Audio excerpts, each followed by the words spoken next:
Hello, j'espère que tu vas bien. Je te retrouve aujourd'hui dans cette nouvelle vidéo pour te parler de comment gérer l'arrivée d'un nouveau-né dans la famille, dans la fratrie. Aujourd'hui, j'avais très envie de te faire cette vidéo-ci, puisque on me demande parfois, même dans mon entourage, amis, tout ça, famille un peu éloignée, comment ça s'est passé avec mon fils et ma fille, du coup, quand ma fille est arrivée, comment mon fils a encaissé, on va dire, l'arrivée de sa sœur. Donc aujourd'hui, je vais te faire, on va dire, une vidéo là-dessus. Dans un premier temps, je vais t'expliquer un petit peu, finalement, qu'est-ce qu'on a mis en place dès le départ, à partir du moment où j'ai appris que j'étais enceinte. Il faut savoir que on n'en a pas fait des caisses, mais alors, pas du tout. Le fait que je sois enceinte, au départ en tout cas, on va dire, ça n'a pas trop changé nos habitudes, on va dire ça comme ça. T'expliquer, on va dire, rapidement comment ça se passe entre ma fille et mon fils à l'heure actuelle. Mon fils adore sa sœur, c'est-à-dire qu'il adore lui faire des bisous, il adore lui faire des câlins, il adore jouer avec elle, même si je mets jouer entre guillemets parce qu'elle a quelques mois. Mais ils ont une relation très belle, il n'y a aucune animosité, il a jamais tapé sa sœur, même quand j'étais enceinte. Donc voilà, pour t'expliquer un petit peu, ça se passe très bien entre eux. En fait, je me suis jamais demandé comment ça allait se passer. Jamais. Pour moi, ça allait bien se passer. Et du coup, je vais t'expliquer un petit peu. Du coup, pendant ma grossesse, du coup, on a expliqué bien évidemment que j'attendais un bébé, qu'il y avait un bébé dans mon ventre, mais on le rabâchait pas tout le temps. On lui disait uniquement que si par exemple quand il faisait le foufou à côté de moi et qu'il commençait un petit peu à grimper de partout, on lui disait essayez d'être prudent parce que ben j'ai un bébé dans le ventre donc il faut faire attention, mais c'est tout. Après, je faisais très attention aux mots que j'employais, comme par exemple, je disais jamais je peux pas te porter parce que je porte déjà ta sœur. Ça, j'ai toujours évité. Je disais toujours, je peux pas te porter parce que je suis fatiguée, par exemple. Ou je disais, je peux pas te porter parce que j'ai mal au dos. Des choses comme ça. En fait, je mettais toujours en avant le fait que je suis fatiguée, j'ai mal quelque part. Je disais jamais, je suis enceinte, j'attends un bébé, donc je peux pas te porter.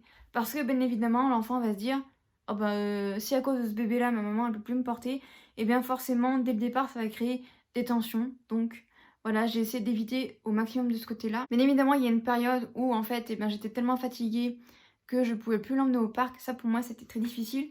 Pour lui, apparemment, ça n'a pas trop été compliqué. Donc du coup, j'essaie de m'organiser avec ma mère pour qu'elle l'emmène un petit peu à droite à gauche pour qu'il puisse marcher. Il y a en fait je dirais, jusqu'à pratiquement, on va dire, le milieu de mon deuxième trimestre, j'arrivais encore à marcher. Donc on allait encore au parc, on allait faire des balades et tout ça. Il était trop content, il adore ça mon fils. Il adore marcher. Donc voilà. Et après, quand je voyais que j'étais plus capable, parce que j'étais trop fatiguée, parce que eh ben, je sentais que ça pesait beaucoup et que j'avais de plus en plus de mal à marcher, et bien du coup c'était quelqu'un d'autre de ma famille qui prenait le relais. Ou alors j'essayais en fait de trouver, on va dire, des solutions comme au lieu d'aller marcher, et bien on restait à la maison, on jouait un peu dehors, ou voilà, on jouait à des jeux ensemble. Voilà, il a un petit coquillage, donc du coup je mettais de l'eau dedans, comme ça il pouvait s'en servir pour être un petit peu dans une espèce de piscine ou des choses comme ça. Donc voilà, j'essaie toujours de trouver un subterfuge pour que lui, ça l'affecte le moins possible. Encore une fois, médicalement parlant, j'ai une grossesse plutôt tranquille. Donc c'est vrai que bon, moi j'ai pas rencontré des problèmes, j'ai pas été alitée ou ce genre de choses. Donc ça m'a quand même, on va dire, facilité la tâche de ce côté-là. Quand je suis partie à la maternité, il faut savoir que je suis partie un soir aux alentours de 23 h à la maternité. Donc j'ai expliqué à mon fils que et son papa aussi lui a expliqué parce que bon, moi j'avais des contractions donc c'était un petit peu compliqué. Mais je lui ai quand même expliqué que j'allais à la maternité et que quand j'allais rentrer, il allait avoir sa petite sœur avec moi. Mais que du coup, on allait se revoir dans quelques jours, tout allait bien se passer. Et il allait rester avec sa tati et son tonton et qu'il n'y aurait pas de problème. Et quand sa sœur est née, tout de suite, quand il l'a vue, il voulait la porter, il voulait lui faire des câlins tout de suite. Moi, j'ai pas mis en place la fameuse boîte du grand frère ou de la grande sœur. J'ai pas du tout mis en place ça, mais alors pas du tout.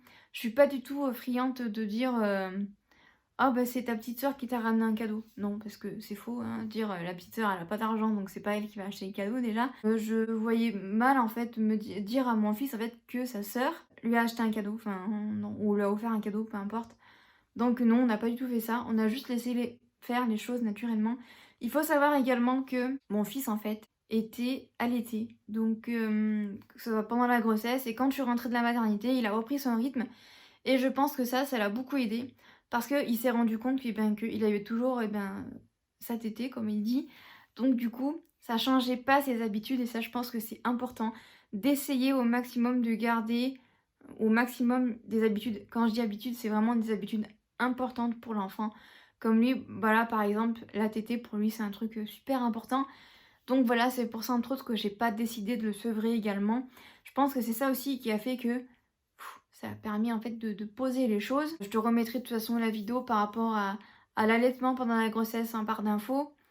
Et dedans, je te parle un petit peu du début du co-allaitement. Je pense que le plus important, c'est de regarder en fait quelles sont les choses les plus importantes pour l'enfant. Si par exemple pour toi, pour ton enfant, le plus important, c'est la lecture le soir avant d'aller dormir, c'est de garder cet ancrage-là en fait, pour que l'enfant garde l'habitude, garde son habitude pour lui qui est hyper importante. Et ça permet de diminuer un petit peu les tensions de ce côté-là. Si jamais ton fils ou ta fille, tu vois qu'elle est un petit peu trop tendue, qu'elle est un petit peu trop en colère, n'hésite pas à aller voir une kinésiologue qui pourra faire un travail de fond par rapport aux émotions. Ça te permettra d'apaiser les choses avant que le petit frère ou la petite soeur arrive. Je pense que ça peut énormément aider. Moi, je sais que pendant la grossesse de mon fils, ma première grossesse, donc j'en ai fait de la kinésiologie, ça m'a beaucoup aidé en fait. Et également, autre chose que, on va dire, on a mis en place, je mets des gros guillemets sur mis en place, mais quand quelqu'un nous offre un cadeau, par exemple pour notre fille, parce que voilà, elle vient de naître, donc les gens ont envie de lui faire des cadeaux. On dit toujours d'acheter ne serait-ce qu'une bricole à notre fils, que ce soit un petit porte-clés, vraiment un petit truc qui coûte pas trop cher, mais au moins pour que mon fils ait aussi un cadeau. Je pense que c'est important en fait, qu'il ait aussi un cadeau, parce que pour lui c'est quand même abstrait, dans le sens où il se dit, certes c'est un bébé on va dire, mais pourquoi lui il a un cadeau et pas moi en fait. Pour lui je pense que c'est encore trop compliqué à comprendre. Il a que 2 ans et demi, donc voilà, je pense qu'après, il faut faire en fonction de l'âge. Si évidemment ton premier a 6 ou 7 ans, il peut tout à fait comprendre que, ben, comme ça, son frère ou sa sœur, c'est un nouveau bébé, un nouveau-né, forcément, il va y avoir des cadeaux. Voilà, je pense que voilà, aux alentours de cet âge-là, ils peuvent comprendre. Mais à 2 ans et demi, non, clairement pas. Donc, si tu veux éviter on va dire, des grosses crises, on va dire, pour lui, il vaut mieux, voilà, lui acheter une petite bricole. Comme ça passe tout seul. Ils ont chacun leur bricole, chacun leur petit truc, on va dire. Il faut savoir également que du coup, mon fils et ma fille, ils dorment tous les deux dans le même lit avec moi du coup. Donc on est en co-sleeping tous les trois. Et je pense également que ça a beaucoup aidé en fait. Parce que du coup, mon fils, ça lui a donné un repère de voir que voilà, il dort toujours avec moi parce que mon fils a toujours dormi avec moi.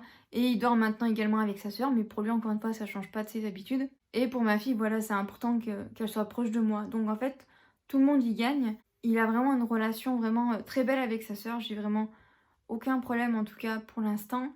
Peut-être que dans quelques mois, quand elle va commencer à ramper, ou dans peut-être un an, quand elle va commencer un petit peu à parler, puis quand elle va commencer un petit peu à s'énerver, qu'elle va commencer à tirer les cheveux, je pense que là, ça sera peut-être autre chose. Mais en tout cas, pour l'instant, les débuts, là, voilà, pour te dire un petit peu, je fais cette vidéo. Ma fille, à l'heure actuelle, donc, est du mois de mai. Et là, je tourne cette vidéo, on est au mois d'août, elle va avoir 3 mois bientôt. Et voilà, ça fait 3 mois et qu'il n'y a aucun problème, aucune animosité, aucune colère, rien du tout, vraiment. Je pouvais pas rêver mieux. Beaucoup de parents sont dans ce cas de figure, mais également beaucoup de parents sont dans le cas inverse. Donc, voilà, j'ai pas plus, on va dire, de conseils à donner, si ce n'est d'essayer au maximum, du coup, de ne pas changer les habitudes qui sont vraiment ancrées et éviter au maximum de rejeter la faute, surtout quand on est enceinte ou au bébé qui est encore dans le ventre. Je pense que du coup ça permet de calmer un peu la chose.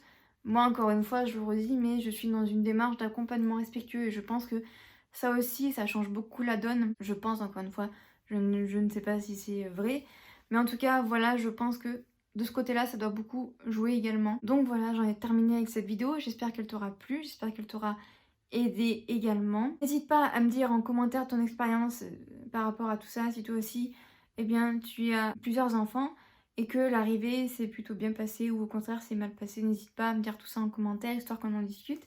Si la vidéo t'a plu, n'hésite pas à t'abonner à la chaîne et également à me rejoindre sur mon compte Instagram. Le lien de mon compte est en barre d'infos. Et jusqu'à jeudi prochain à 18 h, je te souhaite une très bonne semaine. Bye bye.